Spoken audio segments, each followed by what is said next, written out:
Perkenalkan, nama saya Aulia Intan Safila, kelas 10 OTKP 1, nomor absen 09. Saya akan menjelaskan tentang bentuk-bentuk struktur organisasi.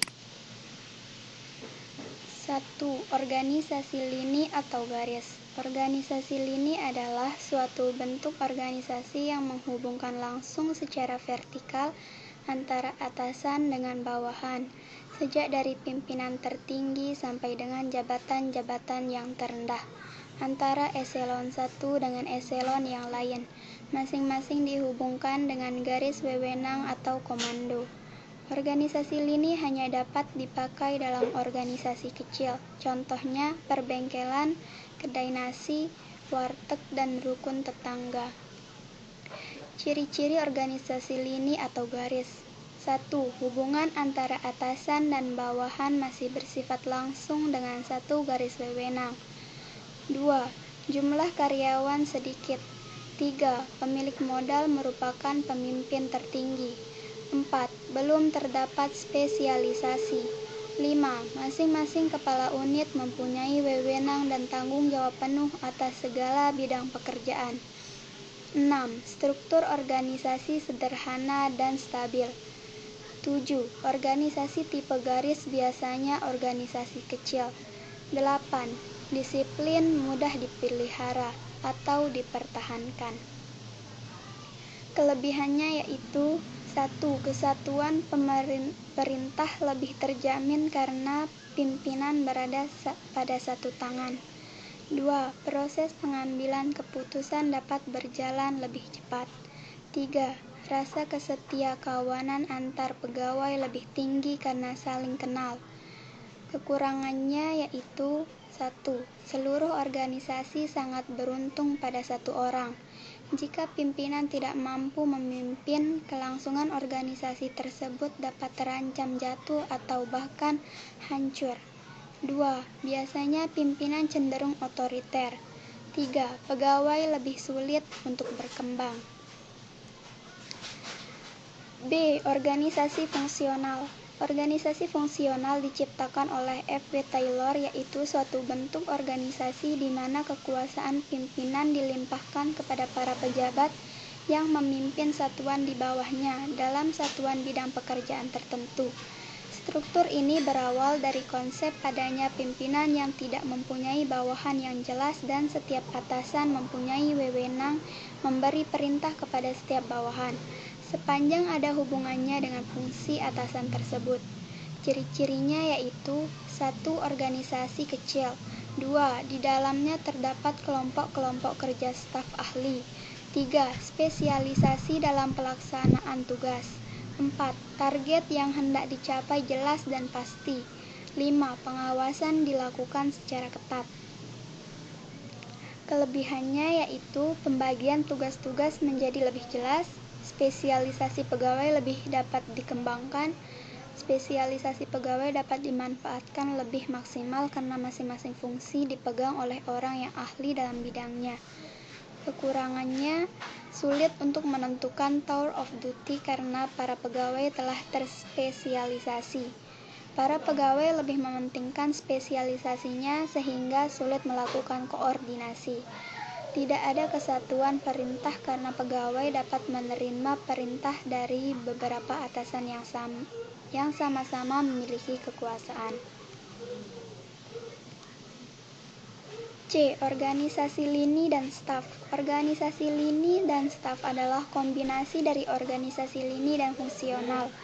Pelimpahan wewenang dalam organisasi ini berlangsung secara vertikal dari seorang atasan pimpinan hingga pimpinan di bawahnya.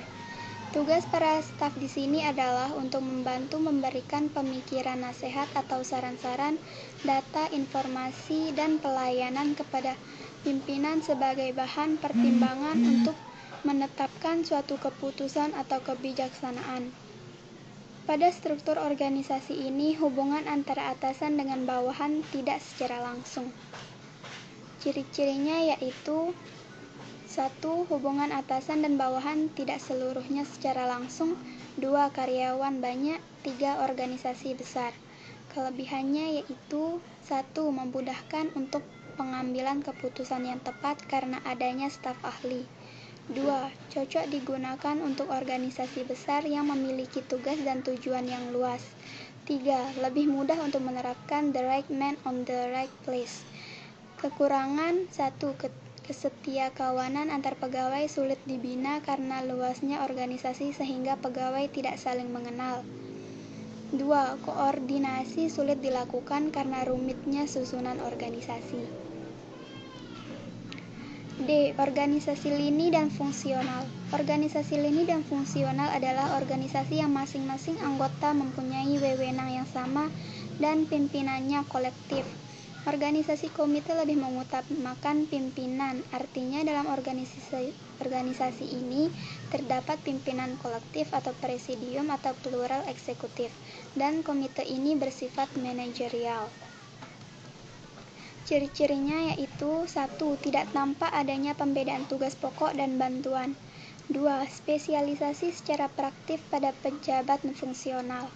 3. Pembagian kerja dan wewenang tidak membedakan perbedaan tingkat eselon. 4. Struktur organisasi tidak begitu kompleks, biasanya terdiri dari ketua, sekretaris, bendahara, ketua-ketua seksi, dan para petugas. 5. Struktur organisasi secara relatif tidak permanen. Organisasi ini hanya dipakai sesuai kebutuhan atau kegiatan.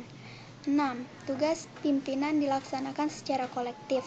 7. Semua anggota pimpinan mempunyai hak, wewenang, dan tanggung jawab yang sama. 8. Para pelaksana dikelompokkan menurut tugas-tugas tertentu dalam bentuk satgas. Kelebihannya yaitu solidaritas tinggi, disiplin tinggi, produktivitas tinggi karena spesialisasi dilaksanakan maksimum. 4. Pekerjaan-pekerjaan yang tidak rutin atau teknis tidak dikerjakan. Keputusan dapat diambil dengan baik dan tepat. Kecil kemungkinan penggunaan kekuasaan secara berlebihan dari pimpinan, dan usaha kerjasama bawahan mudah digalang. Kekurangannya yaitu kurang fleksibel dan tour of duty. Spesialisasi memberikan kejenuhan, proses pengambilan keputusan agak lamban karena harus dibicarakan terlebih dahulu dengan anggota organisasi. Kalau terjadi kemacetan kerja, tidak seorang pun yang mau bertanggung jawab melebihi yang lain. Para pelaksana sering bingung karena perintah datangnya tidak satu orang saja. Kreativitas nampaknya sukar dikembangkan karena perintah pelaksanaan didasarkan pada kolektivitas. Dan organisasi panitia biasanya terdiri dari ketua, sekretaris, bendahara, dan beberapa saksi. E. Organisasi komite. Organisasi komite adalah bentuk organisasi di mana tugas kepemimpinan dan tugas tertentu dilaksanakan secara kolektif oleh sekelompok pejabat, yang berupa komite atau dewan atau board dengan pluralistik manajemen. Organisasi komite terdiri dari eksekutif komite atau pimpinan komite, yaitu para anggotanya mempunyai wewenang lini, dan staf komite, yaitu orang-orang yang hanya mempunyai wewenang staf. Kelebihannya yaitu pelaksanaan decision making berlangsung baik karena terjadi musyawarah dengan pemegang saham maupun dewan. Kepemimpinan yang bersifat otokratis sangat kecil, dan dengan adanya tour of duty maka pengembangan karir terjamin. Dan kekurangannya yaitu proses decision making sangat lamban, biaya operasional rutin sangat tinggi. Kalau ada masalah seringkali terjadi penghindaran siapa yang bertanggung jawab. Nah, sekian sampai di sini untuk penjelasannya. Terima kasih. Wassalamualaikum warahmatullahi wabarakatuh.